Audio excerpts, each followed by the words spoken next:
The same freedom that I fear is at risk today from an ever more powerful, more intrusive government in Washington. It is to preserve and protect that freedom for us that I stand here today. It is to preserve and protect. It is to preserve and protect that freedom for future generations that I speak. It is to preserve and protect that freedom that this morning I announce I am a candidate for the Republican nomination for President of the United States. All right, folks, our buddy George Pataki, the former three-time governor of the state of New York, making his announcement today, as he had first indicated he would way back on this show several months ago. Howard Cosell reporting. Hank Sheinkopf, president of Sheinkopf Communications and Democratic political consultant, Newsmax contributor, is here. Fairly impressed with my little Howard Cosell imitation, yes? No. No. I mean, don't get upset by that. T just spit out his water. Good to see you, doctor. It's always a pleasure. PhD, Thank you. Or maybe I should start calling you. That's okay. I want you to not give up the day job. This is not working out. All right. What about George Pataki? Should he give up the day job? George Pataki is a very nice man. Yes. But he's from the wrong state at the wrong time.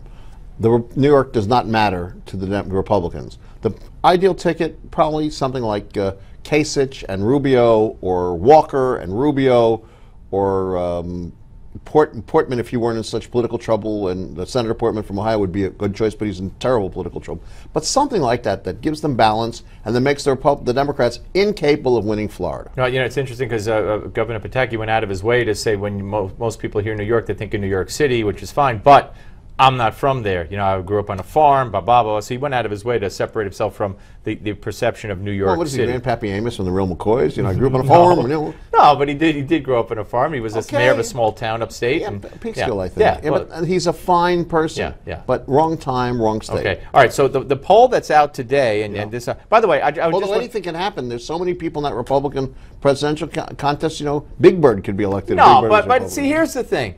Yeah. Isn't it a good thing for the Republican Party? If it was one or two white guys, no. Wait, let me just say. Yeah. If I'm not saying you, but the media would be going, oh, well, same old Republican. No. But they have a black, they have a two Hispanics, they have a woman. I mean, isn't this a good thing? This is a very good thing the Republicans are having in their midst. It will provide for some real discussion. It will show the diversity of the Republican Party. And frankly, that may turn a lot of people who thought the Republicans were something else more toward them, or at least thinking about it. Okay, but if Big Bird shows up, it's a problem. Well, look, a Big Bird, communist. No, seriously. The issue will be who gets through South Carolina alive and who survives New Hampshire and Iowa. It's really a problem. I heard Big Bird is yellow, so I don't, you know. Well, they call him mellow yellow. Anyway. Donovan, right. yeah. Okay, but the Pew poll out today shows weird results. Like for one, but these Republican candidates, and not all are announced, are tied with 10% at the top. Bush, Carson, Huckabee, Rubio, Walker. I think a lot of this is name ID and regional variations. Walker would be a very interesting candidate for president. Why? He would, yeah, sure, the public sector unions would come after him, but the facts are he would position himself probably as the right center Truman, a guy without an education, never finished college, but he knows how to cut taxes, knows how to protect people, knows how to fight for what's right. That kind of Midwest argument, very good. Right. He'd be very good. Kasich, the governor of Ohio, has a real record to show him. What the data is also telling you is what people are looking for is someone who can actually get things done. Right. They've had enough rhetoric. They'd really like to see something. So you see a governor at the head of the ticket and a senator at the bottom. I see a governor at the top and a senator. You seem to like Rubio. Well, I like Rubio for vice president, not for president. That's what I mean. Because winning Florida is the ultimate issue. If Bush were be the nominee from Florida, then you'd want a vice president from the Midwest. Either or. Right. But you have to be able to win 8 states. Yeah. Nothing's changed since the last elections. Hillary. The same poll shows that her popularity is underwater, and while her leadership skills are touted by the results of the poll, 53% say that she's not trustworthy. Well, that's not the issue, though. Whether she wins or loses, whether Hillary Clinton will be sworn in as the next president of the United States depends entirely about what the Republicans do in their process, how they don't screw up, and who they don't nominate. If they nominate someone who's crazy, they're going to lose, and she will win. If they nominate the people I'm talking about in the way I'm talking about that have regional variations to get them to win the Midwest or be competitive there. Remember, there's Senate races going on, and senators are in trouble. Wisconsin, Republican senators in trouble. Illinois, the Republican senators in trouble. in let's see, Ohio, the Republican senator's in trouble. These are very serious issues.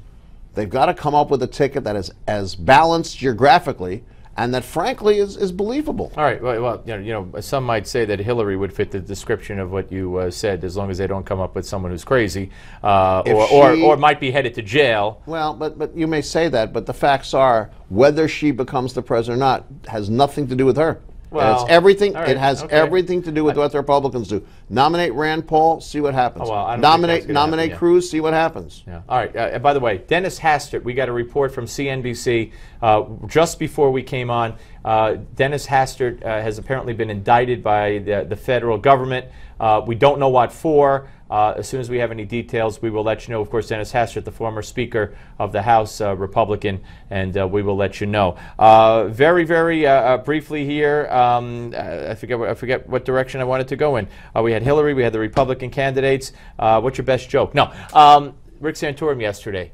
A very nice man who's he falls too far out of the center to win a general election, and is probably on the wrong side of the party right now. And you mentioned Rand Paul. Did he just kill his chances by blaming the right wing of the Republican Party for ISIS? He sounds crazy. I mean, it seems to be a nice fellow, loves this country greatly, but those kinds of remarks are what I was talking about before. You have to have a very careful... It reminded me of his father. We have a bomb. Why can't Iran have a bomb? You have to have a very careful choreography Doctor, before you get hurt. I'll make an appointment next time. Please see me. I'll bring the stethoscope. And Sheinkopf, ladies and gentlemen. All right, I'm sticking to my day job. The Malzberg panel's next. Don't go away.